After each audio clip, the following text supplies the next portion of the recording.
أشهد أن لا إله إلا الله وحده لا شريك له وأشهد أن محمدا عبده ورسوله أما بعد فأعوذ بالله من الشيطان الرجيم بسم الله الرحمن الرحيم الحمد لله رب العالمين الرحمن الرحيم مالك يوم الدين إياك نعبد وإياك نستعين اهدنا الصراط المستقيم صراط الذين أنعمت عليهم غير المغضوب عليهم ولا الضالين.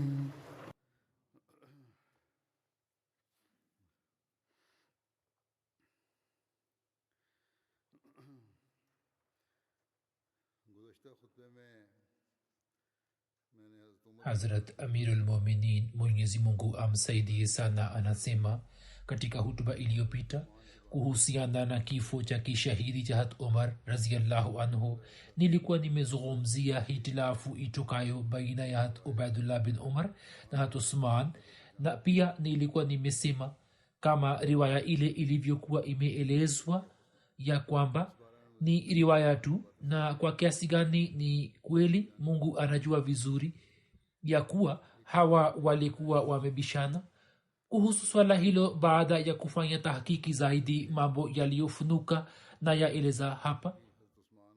Sehemu moja imeandikwa hivi ya kwamba Hat Ubaidullah bin Umar pale alipobishana na Hat Usman, hadi wakati ule Hat Usman alikuwa bado hajachaguliwa kuwa khalifa. Imeshaelezwa kabla ya kwamba Ubaidullah alikuwa na nia ya kuwaua watumwa wote wa Madina. Wahajiri wakajumuika zidi yake na wakamzuia na wakamtishia. Yeye akasema, wallahi lazima nitawaua watumwa wote, na yeye hakuwajali wahajiri hata kidogo, mpaka Amr bin As akaendelea kumtuliza hadi yeye akamkabidhi Amr bin As upanga wake. Kisha Saad bin Abi Waqas akaja kwake ili kumfahamisha, lakini Ubaidullah bin Umar akabishana naye vile vile, kama ilivyokuwa imeelezwa ya kwamba yeye alibishana na Hat Usman na watu wakaingilia kati. Habari zinasema ya kwamba tukio hili litokapo, bayati ya Hat Usman ilikuwa bado haijafanywa, yani wakati ule, hadi wakati ule Hat Usman alikuwa hajachaguliwa kuwa khalifa kama imeshaelezwa hapo kabla. Pia kuna habari ipatikanayo ya kwamba baadaye Hat Ubaidullah bin Umar alikuwa ametiwa ndani baada ya bayati ya Hat Usman. Pale alipochaguliwa kuwa khalifa, Hat Ubaidullah akaletwa mbele ya Hat Usman. Amirul Muminin akielekea kwa kundi la wahajiri na ansar akawaambia kutoa rai kuhusu mtu huyo aliyeleta fitna katika Islam. Hat Ali bin Abi Talib akasema ya kwamba kumwacha huyo ni kinyume cha uadilifu. Sawa na rai yangu, mtu huyo auawe, yani Ubaidullah bin Umar. Lakini wahajiri wengine wakaichukulia rai hiyo kuwa na ukali mwingi, na wakasema, jana Umar aliuawa na leo mwanaye auawe. Jambo hilo likawahuzunisha wote, na Hat Ali pia akakaa kimya. Kisha Hat Usman akawataka waliohudhuria kikao kwamba mmoja wao alete ufumbuzi wa kutatua swala hilo gumu na atoe ushauri. hat amr bin as alikuwepo katika kikao hicho. yeye akasema, allah amekuepusha na hayo yote, na hili ni jambo la wakati ule ambapo wewe haukuwa amiri wa waislamu, na kwa kuwa tukio hilo halijatokea katika zama za ukhalifa wako, hivyo wewe huwajibiki nalo.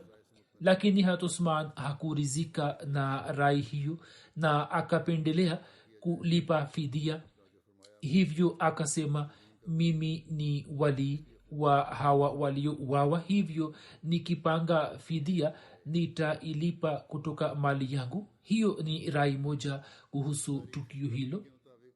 sawa na tarikh tabri, hat usman alikuwa amemkabizi hat ubaidullah kwa mwana wa hormuzan ili yeye amue kama kisasi cha babake, lakini mwanaye akamsamehe.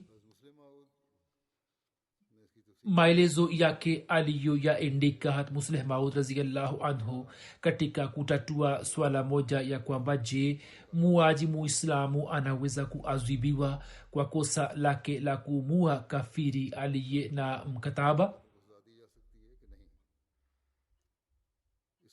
kuhusu jambo hilo nimeshaeleza tayari katika hutuba yangu moja iliyopita, lakini ili kufafanua vizuri swala hilo na lieleza tena. hat musleh maud anasema ya kwamba katika tabri qumazban bin hormuzan anasimulia tukio la kuuawa kwa babake. hormuzan alikuwa chifu wa kiirani aliye na dini ya kimajusi na alikuwa ametuhumiwa kushiriki katika mauaji ya hat umar. hivyo bila kufanya upelelezi wowote ubaidullah bin umar akaamua kwa hasira kali. mwanaye anasema ya kwamba wairani walikuwa wanaishi madina kwa pamoja kama ilivyo kawaida ya kwamba kwa kufika katika nchi geni wananchi huzihiri zaidi. siku moja feroz ambaye alikuwa muaji wa hat umar alikutana na babangu. yeye alikuwa na hanjari moja iliyokuwa imenolewa toka pande mbili. baba yangu mwanaye anasema, baba yangu akashika hanjari ile na akamuuliza ya kwamba katika nchi hii unafanya nini na hanjari hiyo, yaani nchi hii ni nchi yenye amani, humo kuna haja gani ya silaha? ye akasema, naitumia kwa ajili ya kuwachunga ngamia. walipokuwa wanaongeana wakati ule mtu fulani akawaona na hat umar alipouawa. mtu huyo akaeleza ya kwamba yeye mwenyewe alikuwa amemwona hormuzan kumkabizi feroz hanjari ile. hapo ubaidullah mwana mdogo wa hat umar akaenda kumua baba yangu. hat usman alipochaguliwa kuwa khalifa, yeye akaniita na akimkabizi na akimkamata ubaidullah akanikabizi na akasema, ewe mwanangu, huyu ni muaji wa babako na wewe una haki zaidi juu yake kuliko sisi, basi nenda ukamue. mimi nikamshika na nikatoka nje ya mji. njiani mtu akikutana nami alikuwa akiungana nami na alikuwa hapigani nami. wao walikuwa wakiniomba tu ya kwamba mimi ni mwache huyo. basi nikielekea kwa waislamu wote nikasema kwamba je, nina haki ya kuumua? wote wakajibu, ndio, una haki ya kuumua. na wakaanza kumkaribia ubaidullah wakisema ya kwamba yeye amefanya kazi mbaya. kisha nikawauliza, je, nini mna haki ya kumwachisha huyu kutoka kwangu? wao wakasema hapana, la hasha. na kisha wakamkaribia ubaidullah wakisema ya kwamba yeye amemua babake bila ushahidi wote. hapo nikamwacha kwa ajili ya allah na kwa ajili yao, na waislamu wakanibeba juu ya mabega yao kwa furaha, na wallahi nikafika nyumbani nikiwa juu ya vichwa na mabega yao, nao hawakuniacha kuweka mguu juu ya ardhi. inathibitika kutoka riwaya hiyo ya kwamba imekuwa desturi ya masahaba ya kwamba wao walikuwa wanampatia muaji muislamu adhabu ya kumua mtu asiye muislamu, na pia inathibitika ya kwamba hata kama mtu auawe na silaha gani, yeye atauawa tu. vivyo hivyo inathibitika ya kwamba serikali ndiyo yenye mamlaka ya kumtia ndani muuaji na kumpa adhabu, kwani kutoka riwaya hii imebaini ya kwamba hat Uthman ndiye aliyemtia ndani Ubaidullah bin Umar na ndiye aliyemkabidhi kwa mwana wa Hormuzan ili amue. Hakuna mrisi yote wa Hormuzan aliyeendesha kesi dhidi yake wala kumtia ndani. Katika sehemu hii Hatmusleh Maud anasema ya kwamba ni muhimu kufutilia mbali shaka hii ya kwamba ili muuaji aadhibiwe, je, akabiziwe kwa warisi wa mtu aliyeuawa kama alivyofanya Hat Uthman, au serikali yenyewe inawajibika kutoa adhabu? Basi ikumbukwe kwamba swala hili lina vipengele vyake, hivyo Islam imeliacha wazi ili lifuatwe sawa na haja ya zama. Kaumu sawa na utamaduni na hali zake inaweza kufuata njia inayofaa, na hakuna shaka ndani yake ya kwamba njia hizi mbili zinafaa katika hali zake makhsus. Baada ya kueleza ufafanuzi huo, sasa nitaeleza matukio mengine ya Hat Umar. Wakati wa kifo, Hat Umar alikuwa na hali gani ya unyenyekevu wake? Kuhusu hilo mwanaye anasimulia. Yeye alimwambia mwanaye ya kwamba katika sanda yangu usifanye israfu katika sanda yangu. Kama nitakuwa na kheri kwa Allah, yeye atanibadilishia katika mavazi mazuri kuliko hiyo, na kama itakuwa kinyume chake, basi yeye atanyang'anya kutoka kwangu na atafanya haraka katika kuinyang'anya. Na pia usifanye ubadhirifu katika swala la kaburi langu.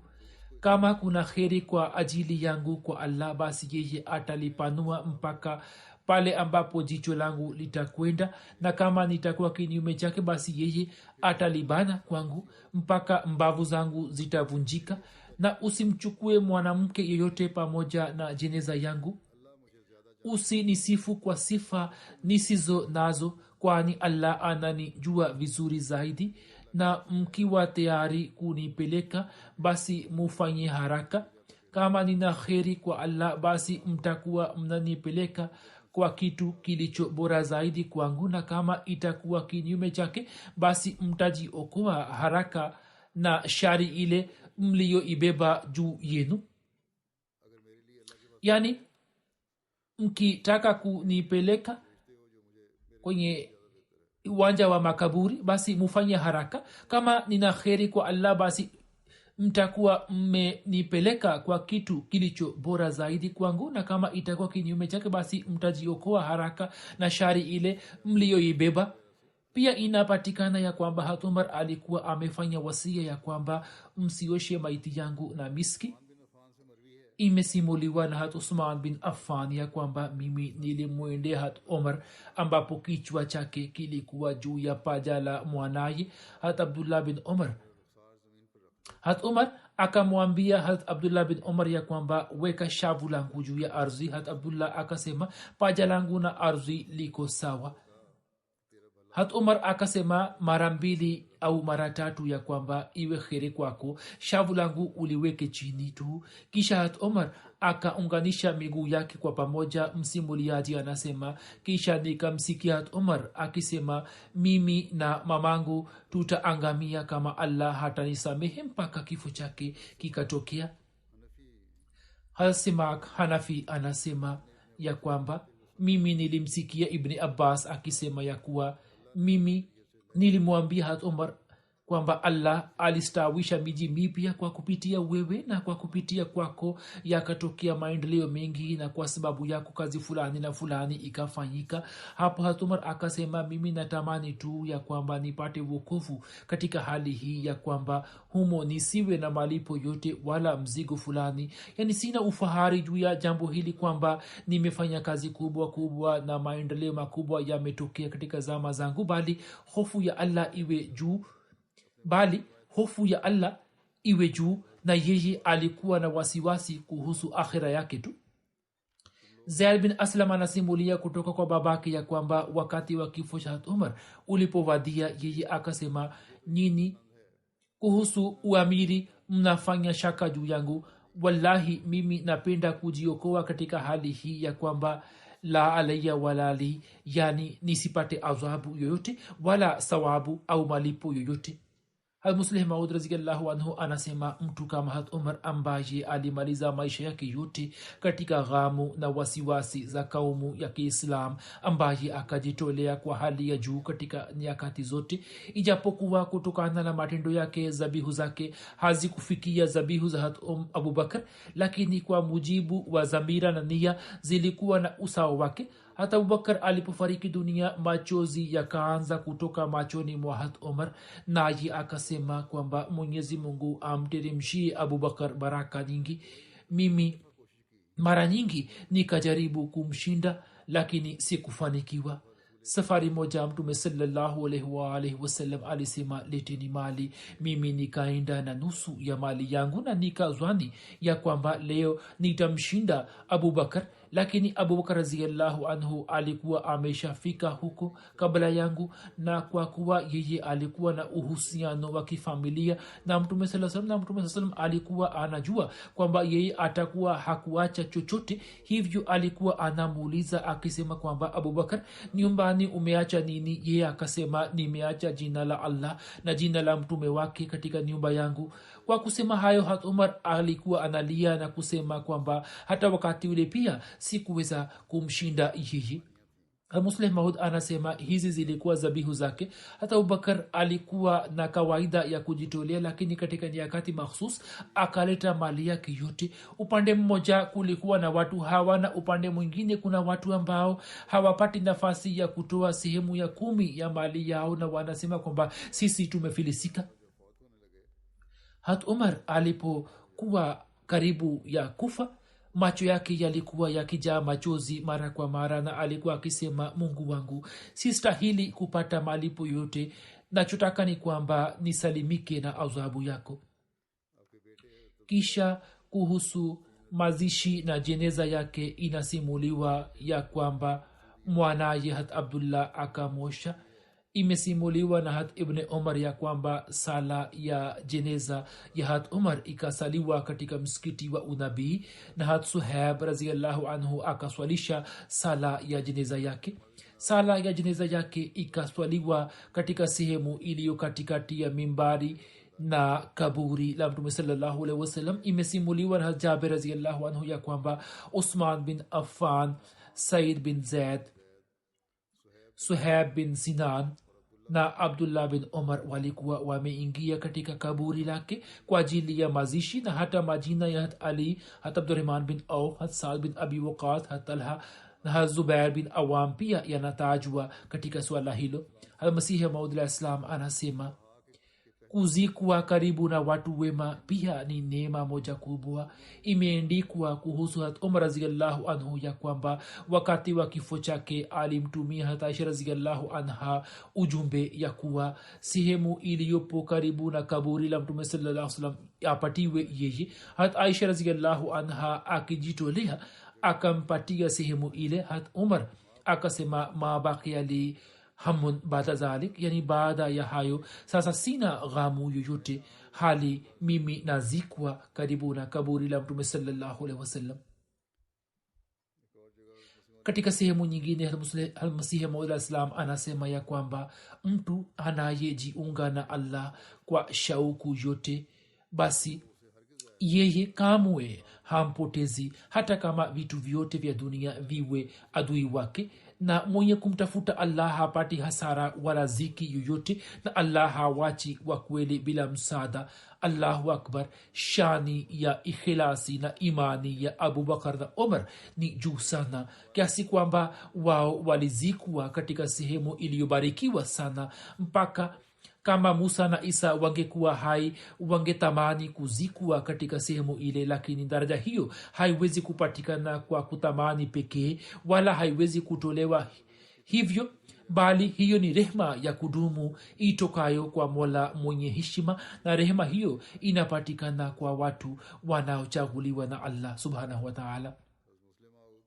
Musleh Maud radhiyallahu ta'ala anhu anaeleza ya kwamba Hazrat Umar alipokaribia kufa, yeye kwa ajili ya jambo hili akaonyesha uchungu mkubwa ya kwamba yeye apate sehemu ya kuzikwa karibu na mtume sallallahu alaihi wasallam. Hivyo akamtumia hat Aisha radhiallahu anha ujumbe akisema kwamba ukitoa ruhusa basi nizikwe karibu na mtume sallallahu alaihi wasallam. Hat Umar alikuwa mtu ambaye hata wanahistoria wa Kristo pia wanaindika ya kwamba jinsi yeye alivyotawala hakuna aliyetawala katika dunia. Wanahistoria wa Kristo wanamtukana mtume sallallahu alaihi wasallam, lakini wanamsifu hat Umar. Mtu huyo ambaye muda wote alikuwa anakaa na mtume sallallahu alaihi wasallam, wakati wa kufa pia anatamani kwamba yeye apate nafasi katika miguu ya mtume sallallahu alaihi wasallam. Mtu ambaye alikaa kwa mtume sallallahu alaihi wasallam wakati wa kifo chake pia anatamani kwamba apate nafasi katika miguu ya mtume sallallahu alaihi wasallam. Kama kutoka kitendo chochote cha mtume sallallahu alaihi wasallam jambo hili lingedhihiri ya kwamba yeye hafanyi kazi kwa ajili ya kupata radhi ya Allah, basi je, mtu kama Hazrat Umar akifikia daraja hiyo angetamani kwamba apate sehemu katika miguu yake? Basi hii ni daraja ya mtume sallallahu alaihi wasallam ambayo kwa sababu ya daraja hiyo Hazrat Umar akatamani kwamba yeye apate mahali chini ya miguu ya mtume sallallahu alaihi wasallam.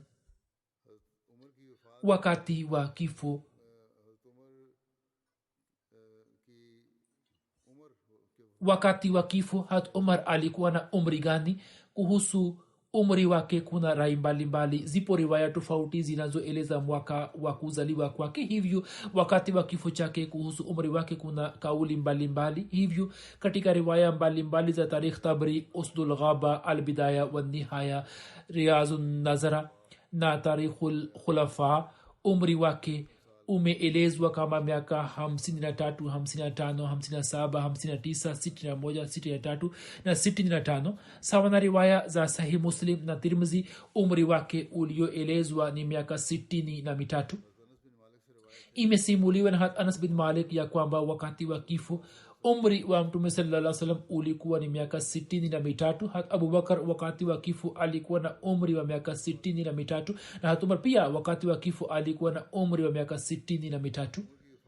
Juu ya kifo cha Hat Umar, baadhi ya maswahaba watukufu walikuwa na maoni gani? Imeelezwa hivi. Hat Ibn Abbas anasimulia ya kwamba maiti tukufu ya Hat Umar ilipowekwa kwa ajili ya jeneza na watu wakasimama pembezoni mwake, kabla hawaja muinua wakaanza kufanya maombi, kisha wakaanza kuswali sala ya jeneza. Nami pia nilikuwa kati yao. Hapo mtu mmoja akashika bega langu na kunishtusha. Nikaona huyu alikuwa Hat Ali bin Abi Talib.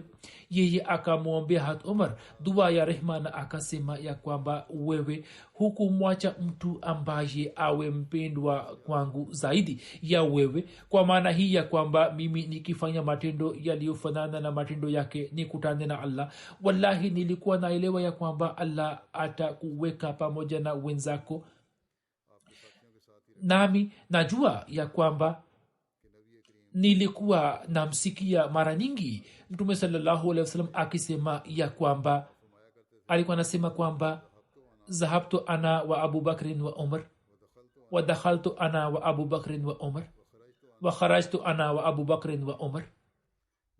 Mimi na Abu Bakr na Umar tulikwenda, mimi na Abu Bakr na Umar tukaingia, mimi na Abu Bakr na Umar tukatoka. Yani akieleza matukio mbalimbali alikuwa anasema maneno hayo. Jafar bin Muhammad anasimulia kutoka kwa babake ya kwamba Hat Umar alipooshwa na kuvishwa sanda na akawekwa juu ya kitanda, hapo Hat Ali akisimama karibu yake akamsifu na akasema, na apa kwa Allah, mimi simpendi mtu yote zaidi ya mtu huyo aliyefunikwa shuka katika ardhi, ya kwamba nikutane na Allah pamoja na matendo yanayofanana na matendo yake.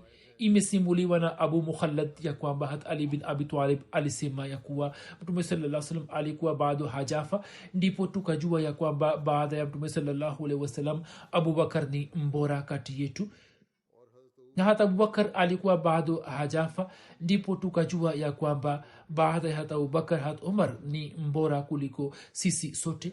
Zaid bin Wahab anasimulia ya kwamba sisi tukamjia Hat Abdullah bin Masud, yeye akimkumbuka Hat Umar akalia sana na machozi yakaendelea kudondoka chini. Kisha akasema, hat umar alikuwa ngome ya islam. Watu walikuwa wakiingia katika ngome hiyo na walikuwa hawatoki nje yake. Yeye alikuwa ngome madhubuti na imara ya islam. Watu walikuwa wakiingia humo na walikuwa hawatoki nje. Kifo chake kilipotokea, ngome hiyo ikapata ufa na watu wanatoka nje ya islam. Imesimuliwa na Abu Wail ya kwamba hat Abdullah bin Masud akasema, kama elimu ya hat Umar iwekwe upande mmoja wa mizani na elimu ya watu wote wengine iwekwe upande wa pili, upande wa hat Umar utakuwa mzito zaidi. Abu Wail akasema, habari hiyo nikamweleza Ibrahim, yeye akasema, wallahi hiyo ni kweli kabisa. Abdullah bin Masud alikuwa amesema zaidi ya hayo. Nikasema, amesema nini? Akasema, kifo cha Umar kilipotokea, yeye akasema ya kwamba katika sehemu 10 za elimu, sehemu zake 9 zimetoka sasa. Hat Anas akasema, ulipotokea ushahidi wa Umar, hata Abu Talha akasema, hakuna nyumba yoyote ya mjini au vijijini katika Arab isipokuwa nyumba ile imepata hasara kutoka ushahidi wa Umar. Yani alikuwa akiwasaidia wote, na kwa yakini watu wote watapata athari ya kifo chake. Hata Abdullah bin Salam baada ya jeneza ya hat Umar akisimama karibu na kitanda cha hat Umar akasema, ewe Umar, wewe ulikuwa ndugu mzuri wa Kiislam, uliyekuwa mkarimu kwa haki na bakhili kwa batili.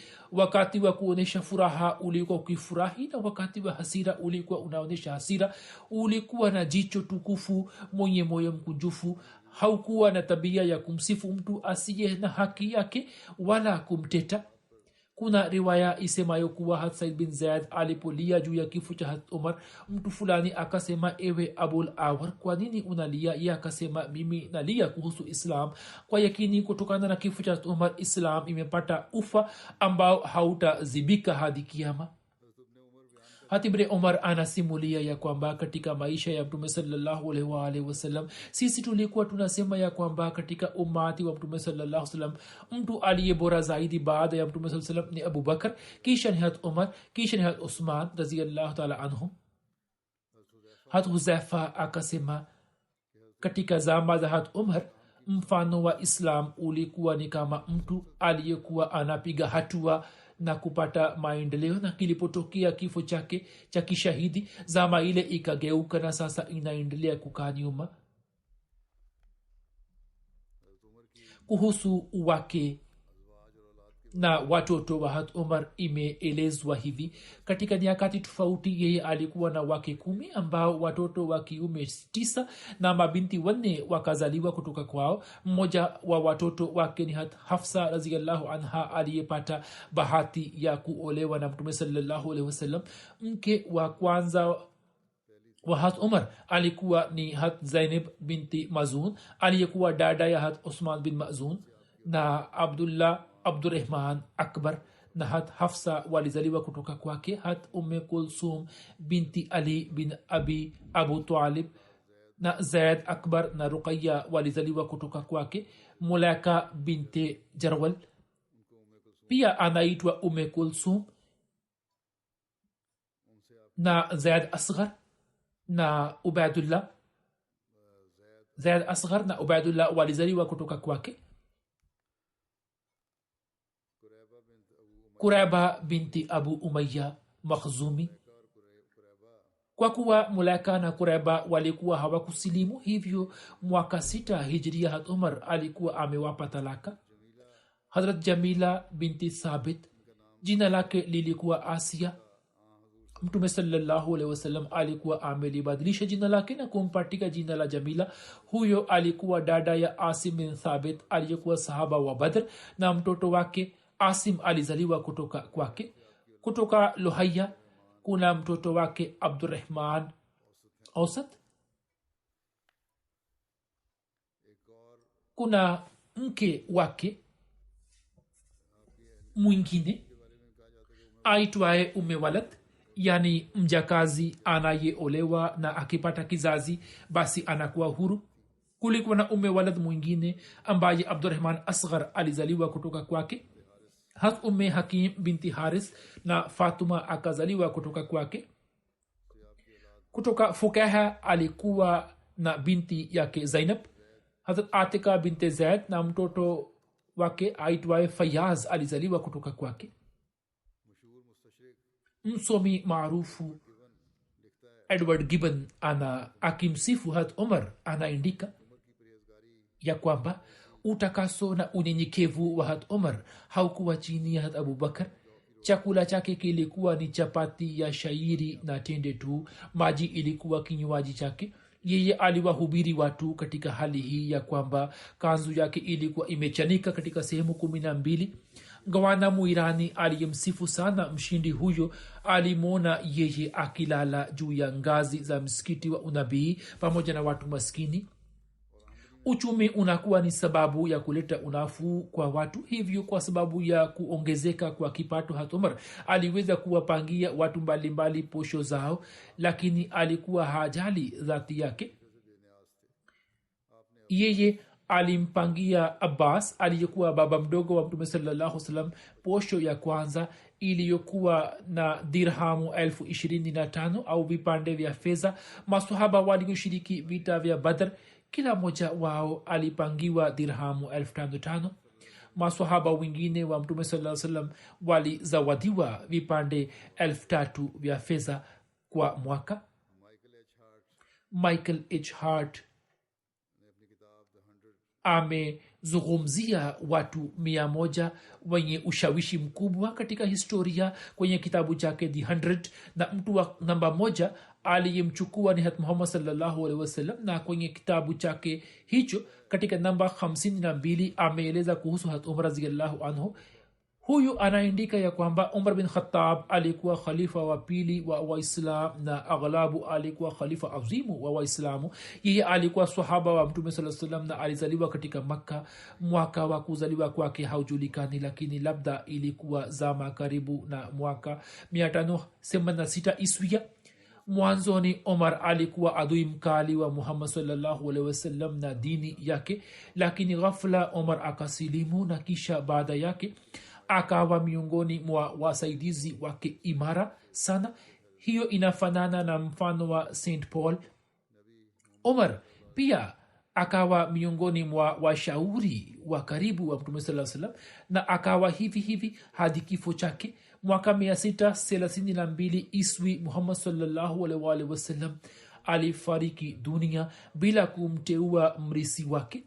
Omar mara moja akaunga mkono na ukhalifa wa Abubakar ambaye alikuwa sahaba wa karibu wa Mtume sallallahu alaihi wasallam na pia alikuwa baba mkwe wake, na kwa sababu hiyo shida ya kujipatia utawala ikasitishwa. Hazur anasema mwandishi huyo anaandika kivyake, kwani hayuko tayari kukubali jinsi watu walivyojumuika na kumchagua khalifa wao, lakini kwa vyote vile akitizama kwa jicho la kidunia anasema walifanya bayati ya baba mkwe wake, na hapo Abubakar akapata daraja hii kwamba akakubaliwa kama khalifa wa kwanza, yani mrisi wa Muhammad sallallahu alaihi wasallam. Abubakar alikuwa kiongozi mwenye mafanikio, lakini akitoa huduma kwa miaka 2 tu kama khalifa. Akafariki dunia, lakini yeye akamteua Umar kuwa mrisi wake baada yake. Umar alikuwa baba mkwe wa Mtume sallallahu alaihi wasallam, hivyo kwa sababu hiyo vita ya kujipatia utawala ikasitishwa. Mtu huyo anazungumzia kwa jicho la kidunia, lakini anamsifu Hazrat Umar. Mwaka 664 Umar akawa khalifa na akaendelea kuwa khalifa hadi mwaka 644 ambapo mtumwa mmoja Mwajemi akamua shahidi katika Madina. Umar akiwa katika hali ya mahututi akaunda kamati ya watu 6 ambayo itamchagua mrisi wake, na safari hii pia akasitisha vita ya kujipatia utawala. Kamati hiyo ikamchagua Osman kama khalifa wa 3 ambaye akatawala kuanzia 644 hadi 656.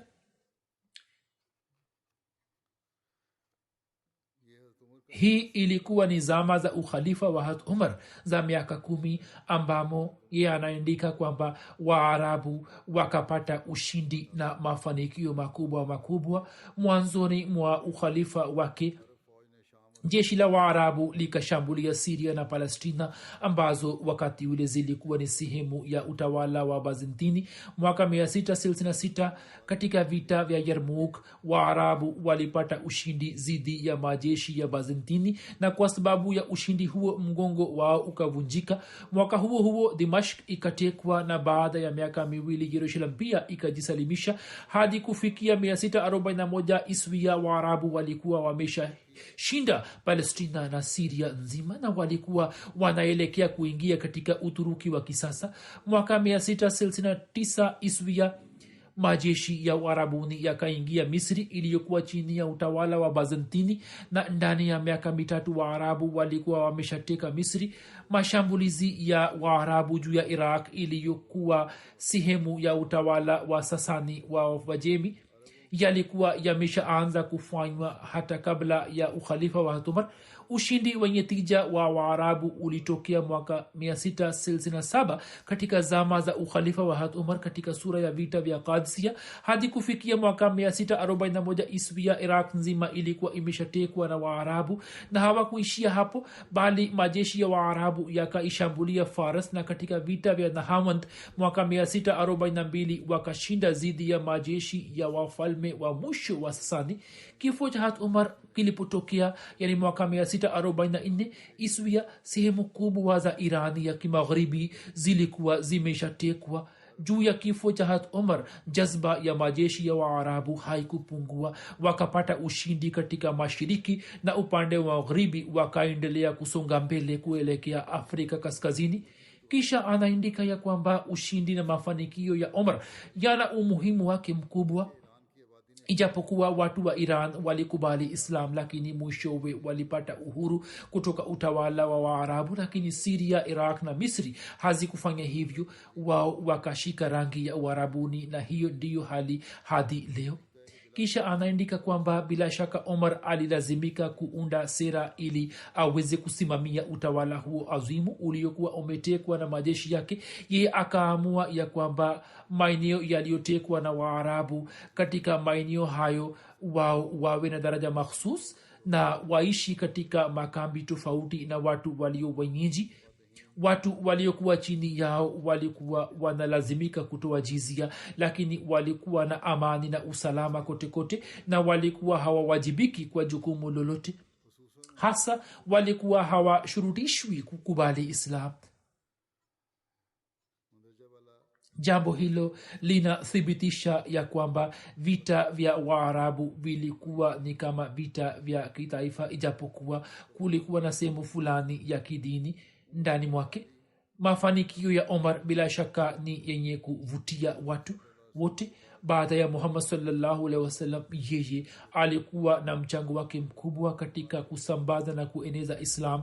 Bila mafanikio yake aliyoyapata yeye, huenda Islam isingeenea kwa kasi jinsi ilivyoenea leo. Pia maeneo yaliyotekwa katika zama za Umar yanapatikana katika Uarabuni hadi leo. Bila shaka Muhammad sallallahu alaihi wasallam ndiye mwenye kuchangia zaidi katika maendeleo ya Islam, lakini kusahau mchango wa Umar kutakuwa kosa kubwa. Katika zama za Mtume sallallahu alaihi wasallam maendeleo yakapatikana sana, ambayo yakapanuka zaidi na zaidi katika zama za Umar radhiyallahu anhu.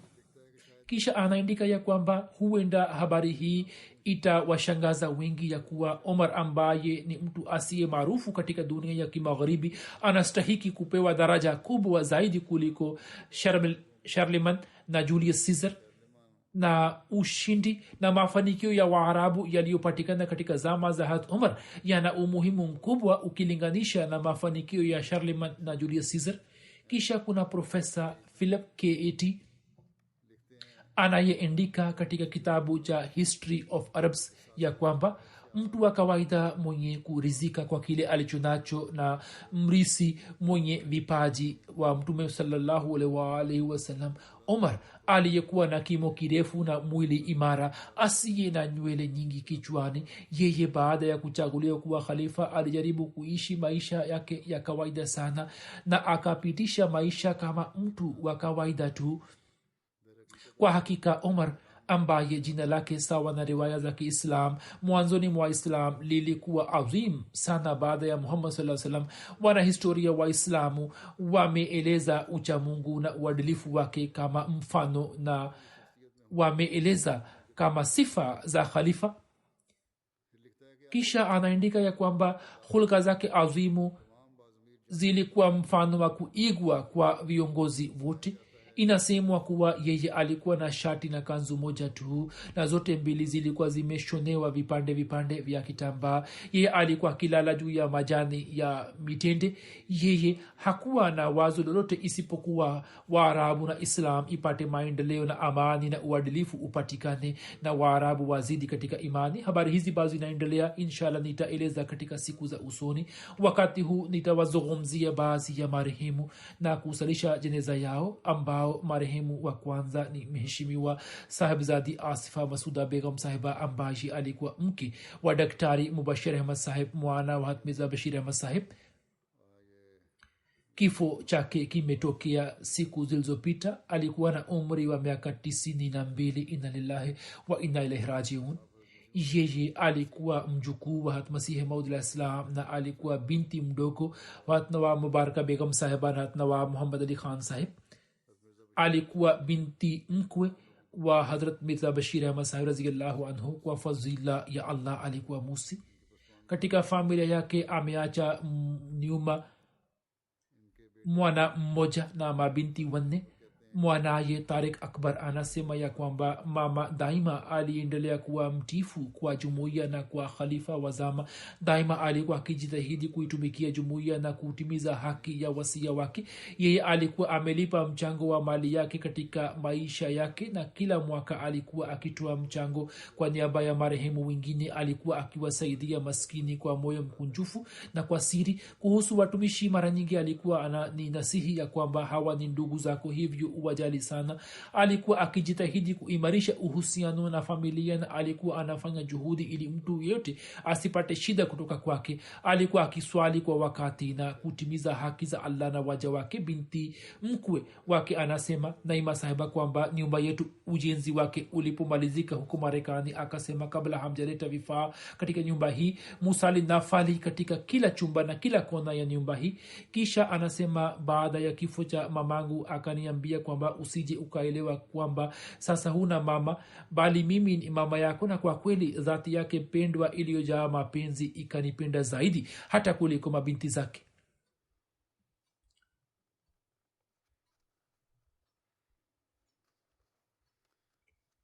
kisha daima alikuwa akisihi kushikamana na ukhalifa, na khalifa mtukufu anasema kwamba yeye alikuwa na uhusiano mbalimbali pamoja nami, kwani huyo alikuwa dada ya bibi yangu kutoka mama mwingine, hivyo alikuwa akiitwa bibi, na pia alikuwa mama yangu mdogo na alikuwa shangazi yangu vile vile. lakini alikuwa akisema kwamba pamoja na uhusiano huo wote mimi ni mtifu kwa khalifa wa zama. na hayo hayakuwa maneno yake tu, bali kwa kweli yeye akatimiza uhusiano huo aliyokuwa nao na ukhalifa, akautimiza kwa ukamilifu wote. alikuwa na tabia ya kutoa sana, na mchango wa tahrika jadid na mchango wa mababu zake na walimu, bali hata kwa niaba ya watumishi wa Qadian pia alikuwa anatoa mchango. mtumishi wake kila alipokuwa akiondoka alikuwa anampatia chochote na kumsindikiza na kwa wema, na alikuwa akisema kwamba kama nimekosea basi unisamehe. kuna binti yake Shahida anasema tangu utotoni mama yetu alikuwa ametuambia kuhusu Allah, na alikuwa akisema kwamba hata kama mkihitaji kamba ya viatu basi muombe kutoka kwa Allah na mufanye maombi. alikuwa akitusihi sana kuheshimu ukhalifa, na kila ulipotokea muda wa uchaguzi wa ukhalifa alikuwa akisema kwamba yote atakayechaguliwa kuwa khalifa kazi yetu ni kumtii kwa ukamilifu wote. na pia alikuwa anasema kwamba fanyeni maombi kwamba nini muwe tawi bichi la hatmasihi Maud islam, na msije mkawa tawi kavu na kuwa sababu ya kumpotosha mtu fulani.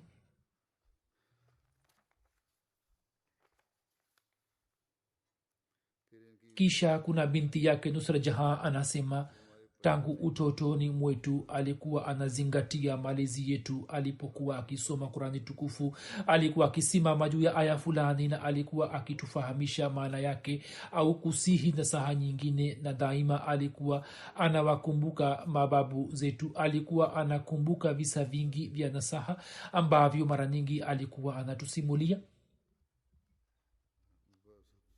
Sadr sahiba lajna wilaya Lahore Fauzia Shamim sahiba ambaye ni binti ya Nawab Ahmadul Hafiz Begum sahiba anasema marehemu alikuwa na sifa chungu nzima. Kila alipokuwa akiambiwa kuhusu mchango fulani alikuwa akitoa kwa moyo mkunjufu na moyo mpana. Alikuwa akitoa ahadi yake na kisha alikuwa analipa mchango wake mkubwa, na pia alikuwa akisema ya kwamba nisimwambie yoyote kuhusu mchango huo.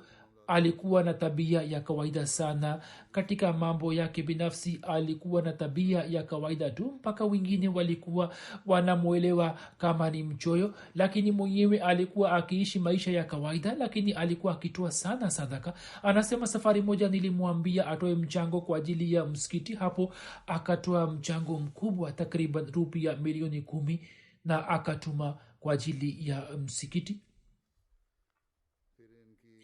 Kisha kuna mjukuu wake Razia anasema bibi yetu alikuwa akitusihi kuhusu mambo mbalimbali. Tulipokuwa watoto wadogo alikuwa anatuambia kwamba tufanye maombi ili mustakabali wetu uwe mwema na tupate mume mwema. Na sisi tulipokuwa tukijisikia haya alikuwa anasema kwamba msijisikie haya na kila kitu muombe kutoka kwa Allah. Alikuwa akisoma vitabu vya dini na mara nyingi kwenye gari yake wakati wa safari alikuwa akisoma maombi mbalimbali na shairi iliyo na dua na maombi. Mwenyezi Mungu amghufirie na amrehemu na awajalie kizazi chake ili nao pia waweze kufuata nyayo zake. Kisha jeneza inayofuata ni ya mheshimiwa Clara Apa sahiba, mke wa Roland Saisan Bav sahib, amiri wa zamani wa jumuiya ya Kazakhstan aliyefariki dunia mwezi uliopita. Inna lillahi wa inna ilaihi rajiun. Ataurab Chima sahib, mbashiri wa Kazakhstan, anaandika ya kwamba miaka ya 94-95 marehemu alipata nafasi ya kujiunga na jamaat. Alitokana na familia maarufu ya Kazakhstan. Mume wake mheshimiwa Roland Saisan Baev sahib alikuwa amiri wa kwanza wa jamaat Kazakhstan na pia amewahi kuwa mshauri wa rais wa nchi na pia ni msomi maarufu wa lugha ya Kirusi na Kazakh. Hata Clara sahiba pia alikuwa mfasiri mzuri. Upatikanaji wa jumuiya katika nchi ya Kazakhstan unatokana na Clara sahiba na mumewe Roland sahib. Bi Clara sahiba alifasiri Qurani tukufu katika lugha ya Kazakh ambayo haijapigwa chapa, lakini hiyo ni dalili ya mapenzi yake aliyokuwa nayo na jamaat, jinsi alivyokuwa akitamani kuiona jumuiya ikienea katika Kazakhstan, na kwa ajili yake alikuwa anafanya juhudi kubwa. Mamula wa maeneo yake wakati wa kuipinga jamaat wakieleza habari za familia yake wanasema wazi kwamba hawa ni wa Ahmadiyya na ndio wenye kuleta Ahmadiyya katika nchi hii. Binti yake Marbasa Sin Baiba anaandika, mama yetu alikuwa mfasiri mzuri na alikuwa na sifa nyingi na tabia njema.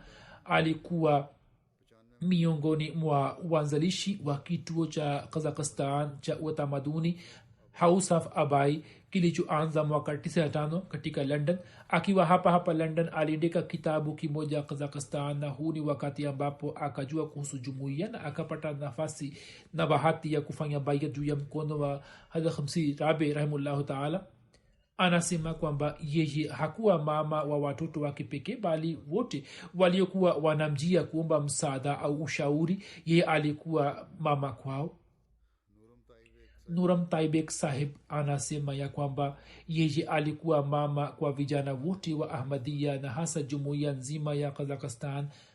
Anasema katika muda wa miaka 10 mimi nimeona zama za Clara sahiba, ambapo katika miaka 3 ya mwanzoni alikuwa akifanya kazi na kuitetea jamaat kama mlima. baada yake kwa sababu ya umri wake na marazi na mambo mengine alikuwa na shughuli nyingi zaidi, lakini hata hivyo alikuwa akijitahidi kufanya kazi ya jamaat zaidi na zaidi na awe mtifu na mwaminifu kwa ukhalifa. kisha anasema roland saheb na clara sahiba wanafahamika kuwa nishani na ishara ya maendeleo ya nchi yao. sehemu kubwa za mafanikio ya roland saheb zinatokana na juhudi ya clara sahiba ambaye pamoja na kuitumikia jumuiya yake ya kazakhstan kama sadr lajna pia alikuwa ni mwalimu wa amiri wa kwanza wa kazakhstan. Anasema nakumbuka katika miaka ya 96 hadi 99 jinsi alivyohakikisha kwamba darasa la lajna inafanyika kila wiki bila kukosa katika mission house ya jamaat, ambamo lajna walikuwa wanamuuliza mbashiri maswali mbalimbali na kisha walikuwa wanapatiwa majibu yake. kisha anasema clara sahiba alikuwa mfasiri mzuri wa vitabu vya jumuiya. clara sahiba alikuwa mwanajumuiya imara ambaye alikuwa sababu ya kuwapa vijana wa jamaat nguvu ya kiimani. alikuwa na roho ya kweli ya islam. hata katika muda mgumu pia alikuwa hakati tamaa, bali alikuwa anapata ushindi na kuwafanya wengine nao wapate ushindi. allah amghufirie na amrehemu. na juhudi zake alizozifanya kwa ajili ya kuiletea jumuiya ya kazakhstan maendeleo zipate matunda na allah akubali maombi yake. jeneza inayofuata ni ya wing commander abdurashid saheb aliyefariki dunia mwezi uliopita. inna lillahi wa inna ilaihi rajiun. kwa fadhila ya allah alikuwa musi. mwanaye faruk anasema ya kwamba jina la baba yake lilikuwa babu sheikh abdul aziz ambaye aliwahi kuwa katibu wa majlis karpardas, na baba yake mkubwa alikuwa khan sahib farzand ali khan sahib ambaye hat musleh maud alikuwa amemteua amiri wa kwanza wa jumuiya ya lahore. baba yake alifanya baiati juu ya mkono wa hat musleh maud radhiyallahu anhu katika ujana wake.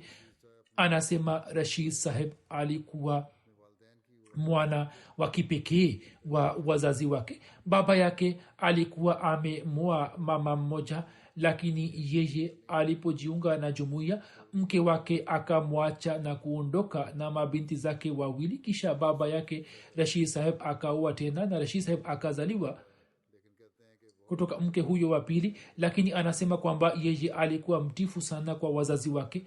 baba yangu alipata masomo katika Qadian hadi ulipotokea uhuru. kisha anasema wakati wa kutokea uhuru yeye pamoja na misafara mingine akatoka Qadian na kuja Lahore na kisha akaenda kuishi Rabwa.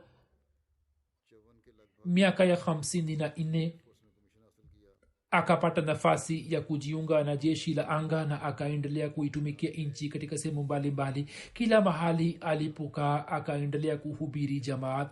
serikali ya pakistan ilimtuma nchini libya kwa muda, ijapokuwa ilikuwa imeandikwa wazi juu ya faili yake kwamba yeye ni ahmadia, hivyo hawezi kwenda. lakini afisa wake akasema kwamba nenda tu, kwani mimi sioni afisa mwingine kama wewe. anasema baba yangu alikuwa akisema kwamba safari moja alikutana na mbalozi wa pakistan katika nchi ya libya. alipoingia katika chumba cha mbalozi akaona vitabu na vipeperushi vingi zidi ya jamaat ambavyo vilikuwa vimewekwa mle. akamuuliza mbalozi kwa ujasiri kwamba hivi ni nini. ye akasema haya ni mambo ya kipuuzi tu, wewe usiwe na wasiwasi. na akasema kwamba kutoka serikali ya ziaul haq vitabu hivi vimetumwa na tumeambiwa kwamba tusambaze katika nchi zetu, na balozi zote za uarabuni zimetumiwa. kisha anasema kwamba mwaka 1982 juu ya ripoti yake moja, khalifa msirabe alipokuwa amekuja Spain, khalifa msirabe rahimahullahu taala akamteua amiri wa jumuiya ya Libya na akaandika juu ya barua yake kwa mkono wake kwamba yeye ni amir wa kwanza wa jumuiya ya Libya. anasema kwamba kuswali swala kwa wakati ni wajibu wa muumini. Pia alikuwa anasoma Qurani tukufu bila kukosa na kutoa michango. Kabla ya kifo chake alikuwa ameshalipa michango yake yote, na pia alikuwa anatoa michango ya Waqf Jadid na Tahrik Jadid kutoka kwake na kwa niaba ya mababu zake. Anasema baba yangu alikuwa anasimulia tukio moja la Hazrat Khamisi Sani radhiyallahu ta'ala anhu. Anasema kwamba mwanzoni Khalid Khamisi Sani radhiyallahu ta'ala anhu akamuita kwa kazi fulani. Kulikuwa na msimu wa kiangazi. Anasema baba yangu alipoingia chumbani, huzur alikuwa amelala juu ya mkeka, na alipoamka kulikuwa na nishani ya mkeka juu ya mwili wake. Anasema kwamba kwa kuona hayo sisi tulizidi sana katika upendo na kwenye utii kwa ukhalifa. Mwaka 1984 baada ya kustaafu kutoka jeshi la anga, akaanza kuishi mjini Rabwa, na kwa muda fulani akafanya kazi katika ofisi ya Sadr Amumi na ofisi ya Qaza. Marehemu alikuwa mwenye kuwajali watu maskini na alikuwa anajali mahitaji yao, na alikuwa anasema kwamba hata wakati wa kifo chake pia akatoa wasia kwamba nini muwajali watu maskini, Mwenyezi Mungu amghofirie na amrehemu na awajali watoto wake waweze kuendeleza mema yake. Jeneza inayofuata ni ya Bi Zubaida Begum sahiba, mke wa Karim Ahmad Naim sahib wa Marekani, ambaye kifo chake kimetokea siku za nyuma. Inna lillahi wa inna ilaihi rajiun. Yeye alikuwa binti mkwe wa Hazrat Dr. Hashanullah Khan sahib. Marehemu alikuwa mwenye kuupenda ukhalifa na alikuwa na tabia njema. Alikuwa musi. Ameacha nyuma vijana watatu na mabinti wawili. Mwanawake mmoja, Munam Naim sahib, ni mwenyekiti wa Humanity First Marekani, na marehemu alikuwa mama mkwe wa Dr. Abdul Manan Siddiqui sahib. Binti yake Amatu Shafi Ahliya, mke wa Dr. Manan Siddiqui sahib, anaandika kwamba mama yetu alikuwa na tabia ya kuwapenda wote na kuwaombea. Alikuwa akitoa ushauri ulio na ikhlasi na alikuwa akiwasaidia watu maskini. Alikuwa anawatindia jamaa wote kwa mapenzi na kwa wema. Alikuwa na swali sala ya tahajudi na aliendelea kuishi maisha yake yote akiwa anatawakali juu ya Allah. Tumemwona akifanya ibada tangu utotoni. Alikuwa na wasiwasi wa kutoa mchango kwa wakati. Mwenyezi Mungu amghofirie na amrehemu na awajalie watoto wake waweze kuendeleza mema yake.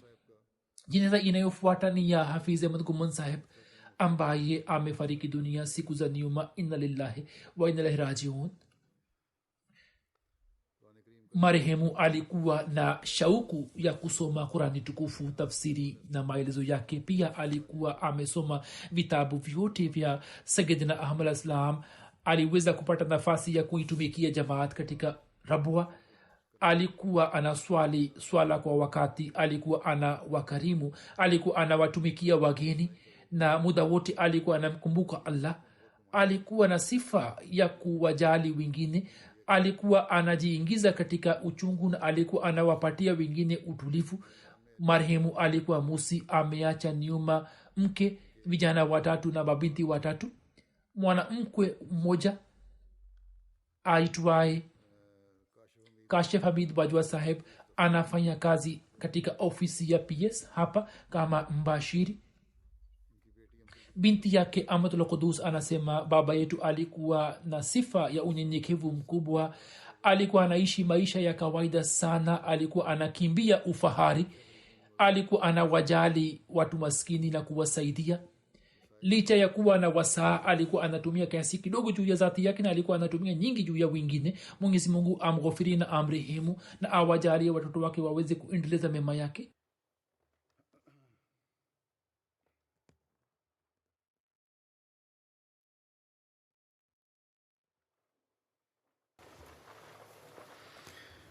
Alhamdulillah, alhamdulillah, nahmaduhu wa nasta'inuhu wa nastaghfiruh wa nu'minu bihi wa natawakkalu alayhi wa na'udhu billahi min shururi anfusina ومن سيئات أعمالنا من يهده الله فلا مضل له ومن يضلل فلا هادي له ونشهد أن لا إله إلا الله ونشهد أن محمدا عبده ورسوله عباد الله رحمكم الله إن الله يأمر بالعدل والإحسان وإيتاء ذي القربى وينهى عن الفحشاء والمنكر والبغي يعظكم لعلكم تذكرون اذكروا الله يذكركم وادعوه يستجب لكم ولذكر الله أكبر